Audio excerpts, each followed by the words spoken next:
Stephanie Otobo. So first of all, I want to say this is not a blackmail at all. This is a legal right of breach of promise of marriage. It is not a blackmail. And we are petitioning the police to go through the records of my bank records to check how he sent money directly from his account to my account. Apart from the cash that he gives me, like a lot of cash that he gave me. I'm not talking about 8,000 euro. I'm not talking about $12,000 in 2 weeks.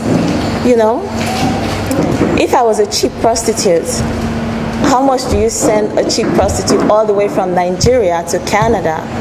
I base in Canada. And there were a lot, I'm sure there are a lot of women that need money here in Nigeria. Like how many people has he sent money to, how many women or cheap prostitutes has he sent money to here in Nigeria, you know? So we are petitioning the police on that. And also the issue of the Photoshop pictures, you know? In between the Photoshop pictures, there should be an original copy if the pictures were photoshopped. It should be photoshopped from something, right? Like where the manipulation came from. He should provide that because I have the cell phone that I used to take the pictures. I still have every original pictures of those pictures. And also the police should check the private pictures he sent me about his penis and all that. The police should check him and check the pictures. I believe every man has different kinds, and I have pictures with his hand holding it. His hand should be different from every other man's hand, right? He should clarify himself on these issues, you know. So also the police should check my passport. He took me to Napoli. He had a program there, a conference for 3 days. The police should check his passports, the period it was stamped to Napoli, and check my passport, the period I was stamped to Napoli, if it was the same, if I was just a cheap prostitute he was helping. Also, based on what he has released today, that my lawyer, Barrister Keyamo, is trying to kill me and blame it on him. This is just a cheap political lie. This is not politics. This is real, and he should wake up and face the truth, you know? Also, I want the police to check on the issue of when he gave me substance to drink, and that almost cost me my life. This was what happened. This was one of the main reasons that really caused all of this. He gave me substance after I got pregnant, he gave me substance to drink, and I started bleeding, stooling blood for over 1 year. That almost cost me my life. I was bleeding for so long. I was so scared, and I lost the baby. So that was an abortion from a pastor, an apostle. He should talk on that too also. What is the size of this man? Straight to the point. Well, I don't know. Is it big? Is it small? You have seen it? Well, it's not very small. It's just an average size. You told me that when you went to Napoli, he gave you 8,000 euros. Yeah. I want to know, how did that trip come about? Did you fly together? Did he send you the tickets? He sent me $6,000 to your account? No, because he sent me to Canada, so he had to go through process. And that can also be checked out because I still have the person's contact. That person is his job to send money here and there. So I'm sure he still have everything intact. We should check his record. He sent me money. Yes. So they give you an account here in Nigeria. They tell you the difference. You put the money, and they give you dollar in Canada, in cash. So when I had so much cash on me and I didn't need money, then I tell him to send money to my Nigerian account. You know, because he was just giving me so much. I had enough on me. I said, okay, you still want to give me, send it to my Nigerian account. And he's done that over 3 times. And the police should check the record. It's right in the bank, UBA account. How many countries did you visit together throughout the course of your relationship? You told me of Napoli, you told me you flew to Europe and America. I want specific countries. Specific countries. Okay, we were at New York together. We were at this was June. After I left Napoli, it was like 2 months after. So we went to New York together. After that, I visited because America is very close to Canada, very close. After that, we met here in Nigeria. He invited me to Nigeria, that's it. In Nigeria, we met more than 2 times, like especially here in Nigeria, right? And if we meet physically 3 times, it doesn't mean it's one day. Like in straight 3 days, we'll spend the time together. It's straight 4 days, like 1 week, thereabout. Okay, Ikeja, Proti Hotel in Ikeja. There's one hotel, I don't remember the name, after Airport Hotel. There's a gas station, then there's a street. After the gas station, there's a new hotel on your right. Yeah, that was where he gave me something to drink. I thought it was juice. He brought it, he said, let's drink together. Then the next thing, he didn't want to drink, he wanted to eat. After the gas station, the street that goes by the right, this street, that links Isaac John, that links Adeni Jones. I don't know Lagos that much.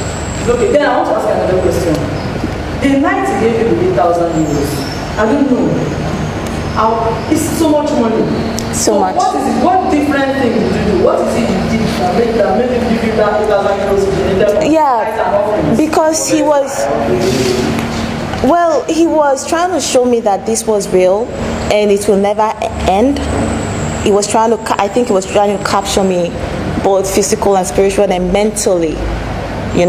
Giving someone so much money, you're trying to capture them, so without you, they cannot live.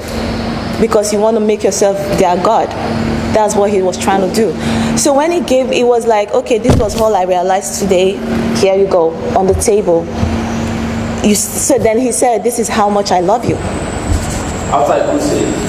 After the 3 days crusade. All the money you made at the crusade? That was what, he collected it. I waited inside, someone came and brought something, and the person left, and he just brought all the money out and said, this is all I realized. And put in. Then, when in the course of your stay together, is it that none of his members saw you, or nobody came into the hotel, or no one knew you were around? The only time someone came was when they brought the money.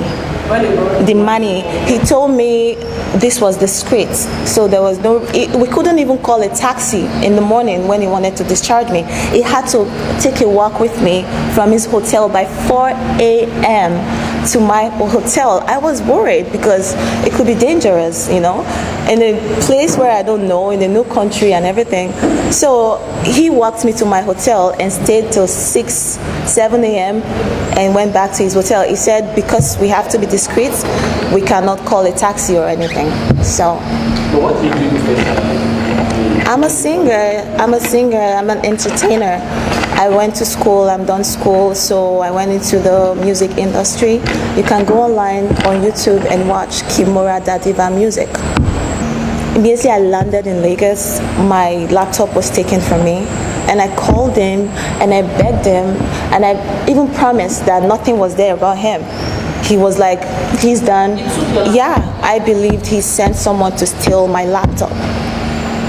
And I called him and I begged him that you said it's over, and I was still even stealing blood. Like I didn't want to get anything to do with him. I was trying to have a life at the same time, protect myself from him.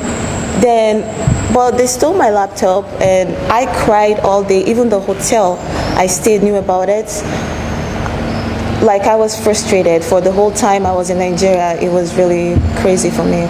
I still have the phone, the cell phone I used. And the message is not stolen before? No. They're not stolen? What he does is if he fights with you, he makes sure he does something that would really piss you off. Like I didn't know all of this was going to happen. I was thinking, okay, let me just get rid of this guy. I mean, women, you understand when you're trying to get rid of your boyfriend. You delete his number, everything, right? So over the years, whenever I want to forget about him, I just try to delete everything.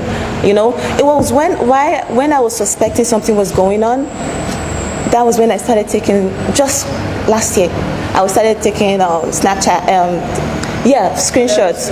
I started keeping evidence. I'm like, what is going on? I'm bleeding too much. You are pretending that you're wearing. I mean, everything was getting too much. Okay, so you are now asking the police to go to the service provider and yes, withdraw and also SMS record. Yes, and also check with his manhood and every evidential pictures I have that was not photoshopped from the original phone that it was taken with. He sent it to me. The hotel, even in Napoli. Okay, how coincidentally this is. His passport has the same stamp going to Napoli as mine. A cheap prostitute he was just trying to help. How? Why? Do you have a restaurant? I don't have no restaurant, no business going on right now apart from my music. So You also claim that you are a stripper in Canada. If I was a stripper, he was the one that sent me to stripping. There was a time we talked about it, and he asked me, you are so pretty, can you go do that? And so I won't spend, I thought he was kidding. I won't spend a lot of money anymore, so you will just get money from there, but nobody will touch you, only me. Then we laughed about it. I don't know why. You see, a man of God, like, why would that even come out of your mouth? Why would you be joking around with the stripping or stripper stuff? Like, I don't get it. I think what personal things he told you, aside the fact that he told you that his wife no longer sexually attend to him. I don't know that personal things he told you, maybe like his relationship or his family, something we can hold on to, something he cannot deny. I don't really get into people that much that don't want to talk, but I know he can. I focus more on me and him. Like, I wouldn't, if I'm prognosing, I don't think I will last with him that long. I don't say things that I respect people. I don't say things that I shouldn't say. So, but I know he can't eat because I can say things that I saw during spending time with him. I don't know he can't eat. He has I don't know, when the wicked runner, when no one pursued them, he just can't, he's worried, he's always worried. He can't eat, he wants me to pet him to eat, then I beg him, Daddy, please eat. Then he goes, I love you so much, and we talk. I just try to make him, he can't really eat. I noticed that about him. And the most of the time we spend together, we have sex, so. Yeah, well, I refuse to have threesome with him because I'm not a lesbian and I don't like women touching me. Are you aware he had He told me, he did it with all his past girlfriends, that I was the only one that is very rude, that can't do that with him. Did he mention names? I don't know if I want to involve anybody right now, so. Did he mention names? He told me his ex-girlfriend Daniela Okeke, some actress girl. So how can you describe his strength? Is he very good? He's very good, and he likes to end it off on the back, on your back, all the time. I don't know why. That's all the time. He likes the back. No, end it off. End it off. And also, even while sleeping, he doesn't want to stop. He's dozing off. It goes, continue. I go, Daddy, you're sleeping. He doesn't want to stop. He wants to keep going while sleeping. That's how much.